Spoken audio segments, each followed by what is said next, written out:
what's up? It's your Screw, and today I'll be answering the question, should you play Paladin? Now, Paladin's a very interesting class for three reasons. Firstly, it can be a damager, a tanker, and a healer. You have skills that can heal you, like Heavenly Aura. You have skills that damage, like Banner. And you can also tank very, very well with skills that I don't have yet, but will do soon.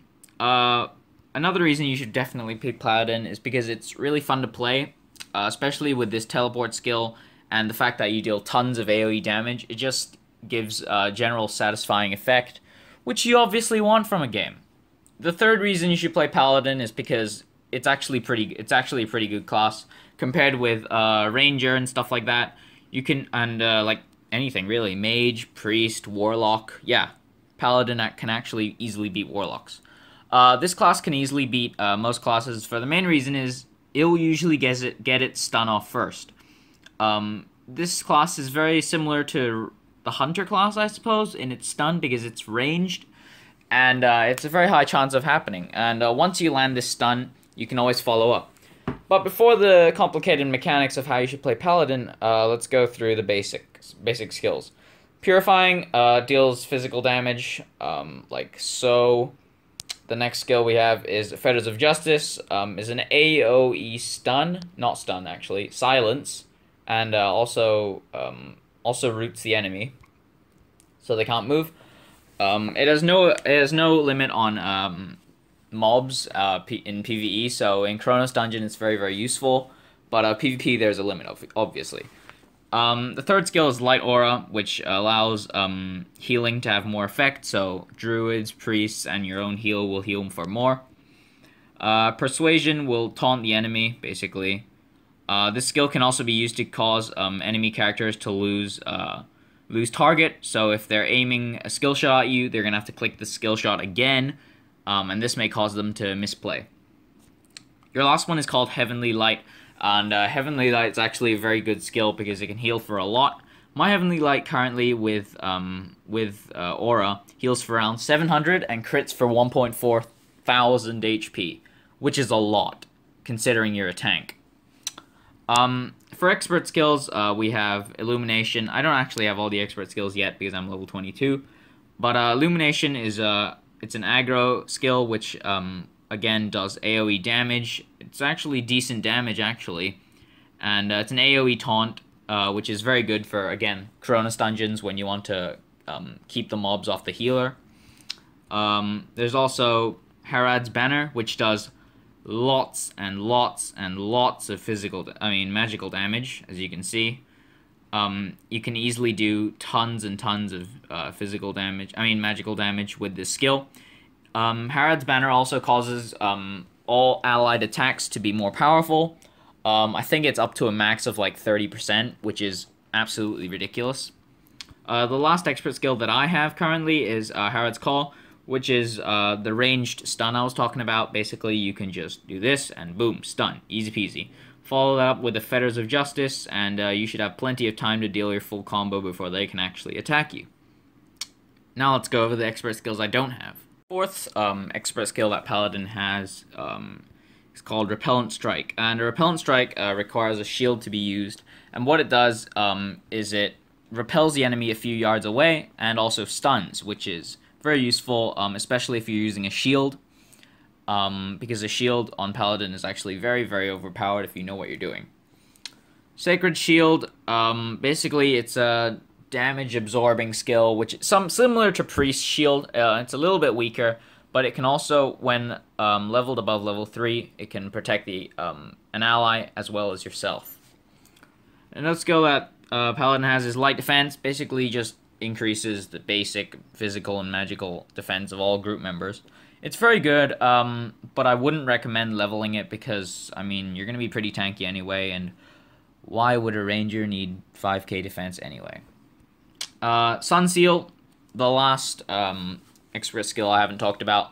Basically what it does is it puts a label against the enemy, and this label does magic damage at first, and all attacks against the labeled enemy will help you to heal, which synergizes with your Heavenly Light and Light Aura very well.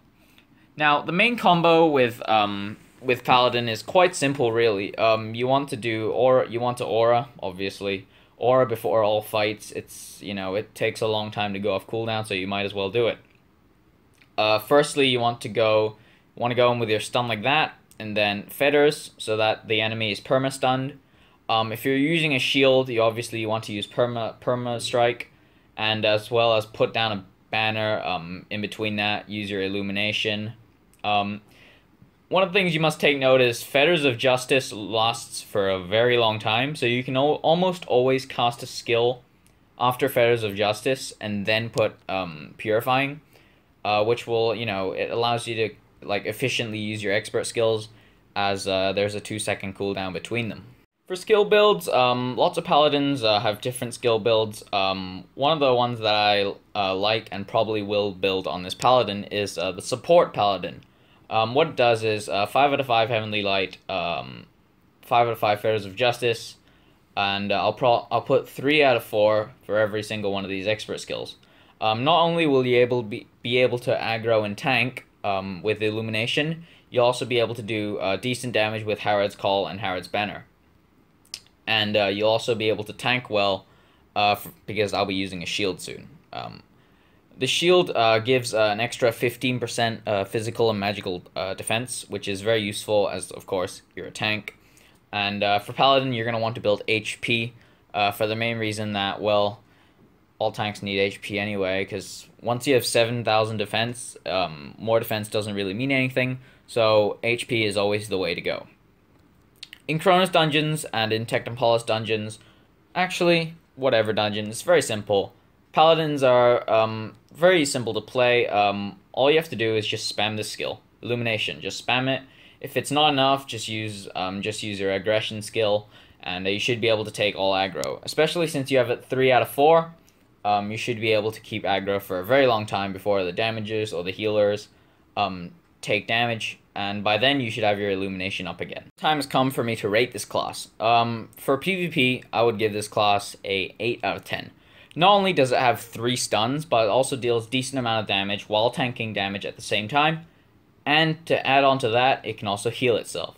In PvE, this is a very, very good class, not only for the fact that you will get invited for dungeons no matter what, because you're a support, a healer, a tanker, you can be anything, anyone will take a paladin. Paladins are good, paladins help you, paladins keep you safe. They're also very good for solo play. They're also very fun to play solo in PvE, for the main reason, because you have this thing, which allows you to, teleport, right? Teleports are fun, right? They're supposed to be fun. But for the final score, the one that actually only matters, my personal enjoyment, I'd give Paladin a 9 out of 10. I give it 9 out of 10 because I really do enjoy this class, because if I didn't enjoy this class, why would I be level 22? Anyway guys, thank you for watching yet another Should You Play. If this video is on Facebook, well then, subscribe, like, and comment down below what class you'd like to see me do next. I'm thinking about Rogue, but I also have other video ideas out there as well. So yeah, thanks for all the support guys, 450 subscribers, let's get to 500 ASAP. Peace out. You can lift your head up to the sky, take a deeper breath and give it time. You can walk the path alone.